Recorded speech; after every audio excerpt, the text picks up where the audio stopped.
pivot that's happening, and it's been really interesting because I was really nervous to share the topic of my book because I was like, oh my gosh, I've built this business, really working with yoga teachers and going all in on that niche has been amazing.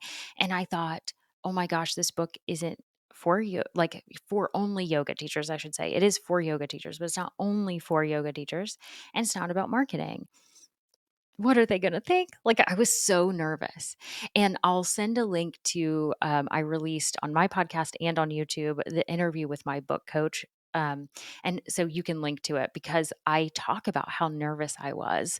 And it was interesting because we recorded that interview before I had released any information. So I was actively nervous during that interview, which you can visibly see. And I was really uncomfortable about it. And you know what, Meg? Not one person has said anything negative or questioning it. Everyone has said, this is perfect, Amanda. This is what you teach us. No one has been upset about it. And I can, I just wonder how long I probably would have sat in that of, oh, I should write this marketing book.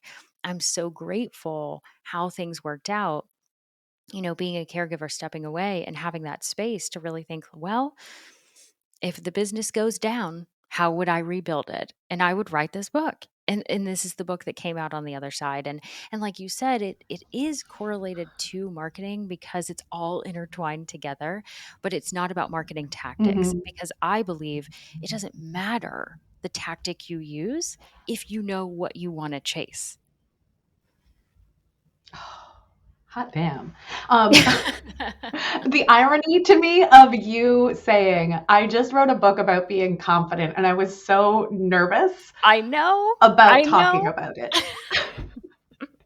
It's hilarious. Like, And even when we can embody the experience of this, and you're like, you're 30,000 words saturated in this topic. And Mhm. even then, that like nugget of fear is always going to be there. And probably there's a lot in the book about like, feel the Yeah. fear and do it anyway. And Yeah. like, really figuring out what you need to, how you need to throw yourself into a difficult situation to, because you're looking at the goal in the long term, which is so scary. Yeah. God, it's scary.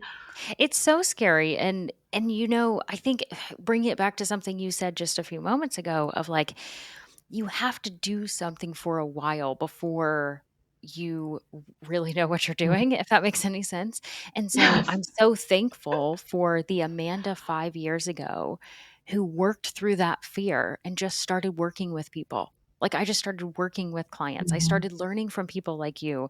I started to move through that. And that's where I think a lot of people who read the book are.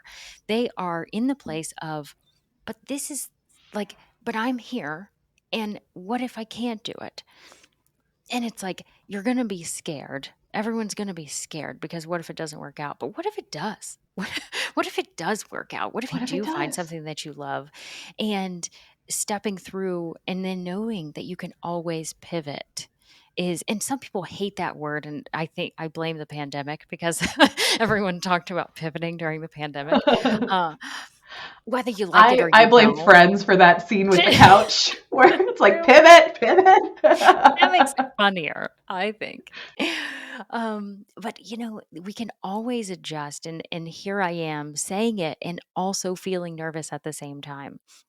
You're talking to me at a time where my business is in the middle of the pivot of, and again, I don't know exactly where I'll be when this goes live, but I'll speak true to what I am right now so you can hear the nervousness. You can hear all the things. It's like I'm in the middle Yes. of this pivot of my website says yoga teachers. So what do I really do with that? Fortunately, I switched to amandamckinney.com a few years ago, so I don't have to change the URL again, Yeah. which is great. But everything like, I mean, the name of the podcast, I'm probably changing, like I haven't told people this, but I'm going to make some changes. And with those changes comes nerves. What will people say? What will people think? Will they Mhm. think I failed and I'm changing? Or will they think I'm flaky because I'm changing? All of those feelings come up. But the reality is, I have to teach what is in my heart. I have to keep serving with what is in my heart and my definition of success. And I want to help people step into that confidence. And when I wrote the phrase, unapologetically chase your definition of success, I wanted to shout it from the dang rooftops. I couldn't stop myself from writing it.